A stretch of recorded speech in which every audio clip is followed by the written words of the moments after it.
नहीं, आज अभी जो है धीरे धीरे मामला कम होता जा रहा है। मुझे याद है कि जब मैं पहला बार बैठा था तो करीब 400 से ऊपर लोग हमारे जनता दरबार में आते थे, लेकिन जब से सहयोग पोर्टल मुख्यमंत्री जी के द्वारा महीना में एक बार सहयोग कार्यक्रम और इस तरह के जनता दरबार लगाना शुरू हुए तो ये संख्या कम होते जा रही है। आज मुश्किल से 30-40 लोग आए और ये संख्या धीरे धीरे कम हो रही है। इसका मतलब है कि जो हड़ताल हुआ था 3 महीना, उसका भी लोड था। जब मैं मंत्री बना था तो उस समय चूंकि 3 महीना से राजस्व कर्मचारी और सीओ का हड़ताल था, तो उसको लेकर के भी संख्या ज़्यादा थी, लेकिन अब धीरे धीरे ये संख्या कम हो रही है। और कल 6 अगस्त को हम 537 सीओ और 101 DCLR 38 ADM के साथ एक फिर से समीक्षा बैठक कर रहे हैं और उस समीक्षा बैठक में अब क्या क्या चीज और सुधार करने की आवश्यकता है।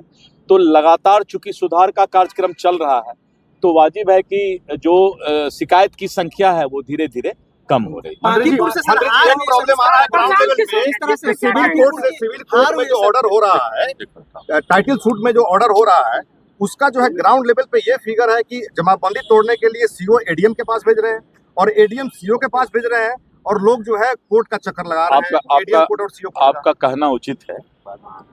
जब भी कोई टाइटल सूट या सिविल सूट यानी माननीय न्यायालय का जब ऑर्डर होता है तो ऑर्डर के बाद उसको जब भी निष्पादन होगा तो एडीएम के स्तर पर जाएगा।